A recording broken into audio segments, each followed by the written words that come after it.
warahmatullahi wabarakatuh. Sebelumnya, perkenalkan nama saya Lilis Sumiati, semester 3 dari Fakultas Tarbiyah dan Keguruan, Prodi Manajemen Pendidikan Islam, Universitas Islam Negeri Sultan Maulana Hasanuddin Banten.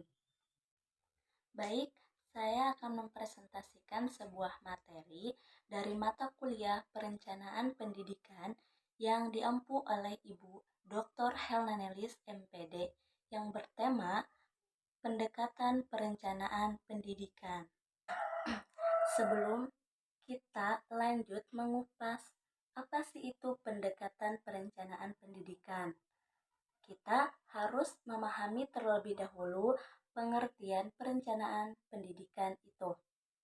Nah, saya mengutip dari sebuah jurnal pendidikan dan kebudayaan yang berjudul Kaitan Antara Data dan Informasi Pendidikan dengan Perencanaan Pendidikan, yang ditulis oleh Safrudin dan Chamidi pada tahun 2024, yang mengartikan rencana adalah aktivitas yang bertujuan untuk membawa masa depan ke masa kini dengan menggunakan asumsi-asumsi tertentu.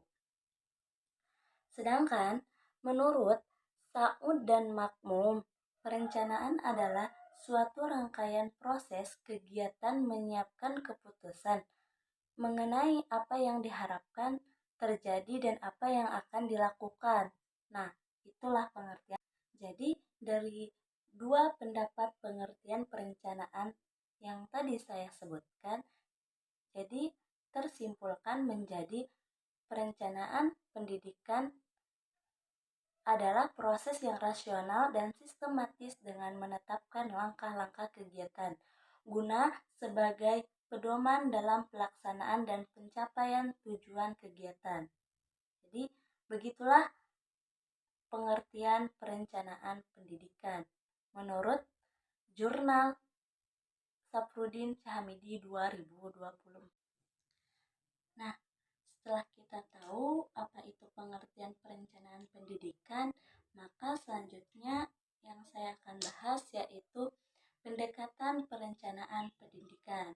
Nah, pendekatan perencanaan pendidikan ini ada 5 macam. Yang pertama yaitu perencanaan pendidikan kebutuhan sosial. Yang kedua yaitu perencanaan pendekatan sosial justice. Dan yang ketiga yaitu perencanaan pendidikan demografis. Nah, yang selanjutnya yaitu yang keempat, yaitu tentang perencanaan pendekatan pendidikan school mapping. Nah, dan yang kelima yaitu perencanaan pendekatan pendidikan intra-education dan extracurriculation. Nah, jadi pendekatan perencanaan pendidikan itu ada 5 macam. Nah, mari kita bahas satu persatu apa sih itu. Nah, baik. Saya sudah sebutkan tadi 5 macam pendekatan pendidikan. Jadi, mari kita bahas satu persatu. Yang pertama, tadi saya sudah sebutkan yaitu pendekatan kebutuhan sosial. Nah, saya mengutip dari sebuah jurnal yang ditulis oleh Sori Arismati 2020 yang berjudul Pendekatan Kebutuhan Sosial dalam Perencanaan Pendidikan Islam. Beliau mengartikan bahwa pendekatan kebutuhan sosial adalah suatu pendekatan dalam perumusan kebijakan pendidikan yang mendasarkan diri sebagai aspirasi, tuntunan, serta aneka kepentingan yang didesakkan oleh masyarakat. Nah, jadi pendekatan kebutuhan sosial itu mempunyai tujuan, yaitu pembebasan masyarakat dari kebodohan dan kemiskinan yang di dalamnya terdapat bagaimana cara memenuhi keperluan pendidikan yang memadai yang mengimplementasikan terdapat dalam kebijakan. Nah, jadi itu tujuan pendekatan kebutuhan sosial. Pendekatan yang kedua yaitu pendekatan social justice. Biasanya pendekatan ini diartikan sebagai keadilan sosial secara luas, dipahami berkaitan dengan gagasan keadilan, kesetaraan, dan inklusi.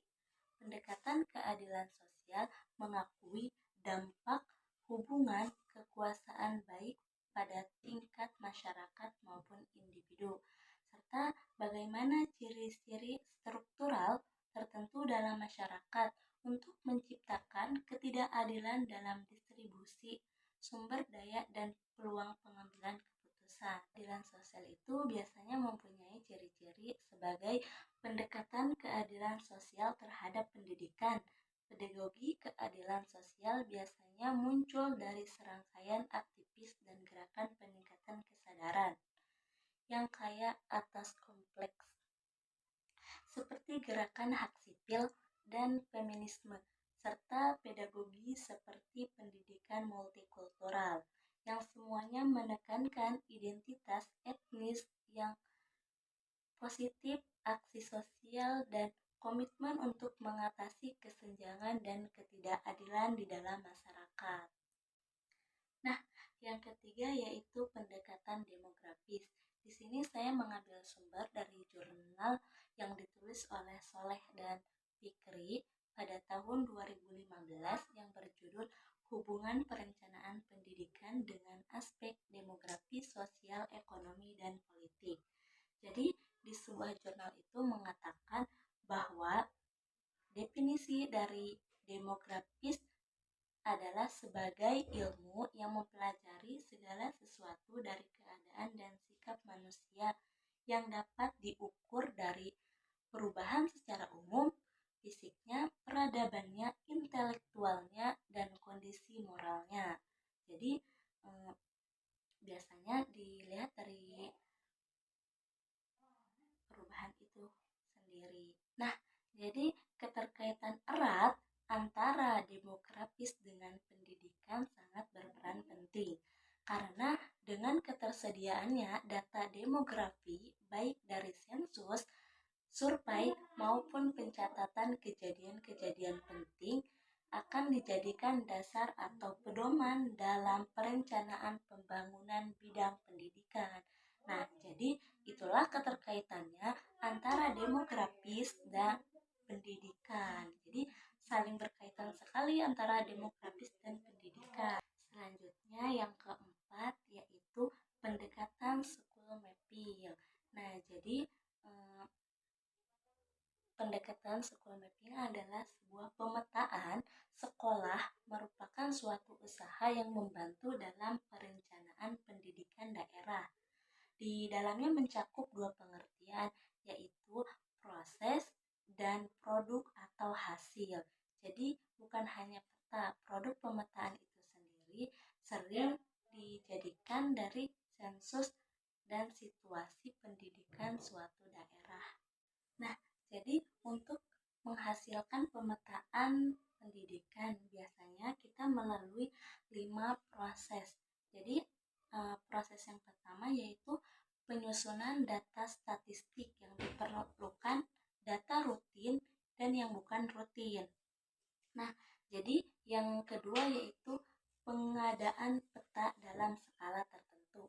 Yang ketiga yaitu penetapan standar tentang sekolah, luas ruangan dan peralatan yang diperlukan, dan sarana yang harus dicapai pada waktu tertentu yang relevan.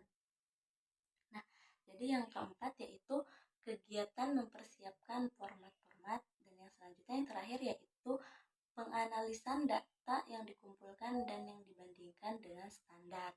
Nah, jadi untuk menghasilkan pemetaan sekolah tadi kita diperlukan 5 proses untuk mencapai itu yang sebagaimana tadi sudah.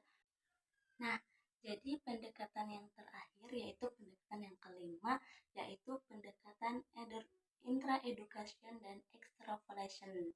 Jadi biasanya konsep ini tuh relatif sederhana dan terbuka, namun teknisnya cukup menantang dan kompleks. Terlebih manakala terlibat ke dalamnya berbagai pilihan perubahan dari satu ke lain bagian. Nah, cara kerjanya menghitung implikasi kuantitatif dari karakter yang jadi target pendidikan bila ingin target tertentu pada tahun tertentu, maka perencanaan pendidikan harus mengekstrapolasi dari angka yang ditargetkan tersebut kepada angka lain seperti suplai guru, pembangunan gedung baru, pencetakan buku ajar, serta waktu dari setiap item target. Nah, jadi apa sih pendekatan interedukasi ini kayak sebagai penyimpulan data gitu. Nah, nah, jadi itulah materi perencanaan pendekatan pendidikan. Jadi sekarang kalian udah mengerti kan? Jadi dari 1 sampai 5 konsep pendekatan pendidikan yang sudah saya jelaskan tadi. Semoga materi yang saya sudah jelaskan tadi bermanfaat ya. Assalamualaikum warahmatullahi wabarakatuh.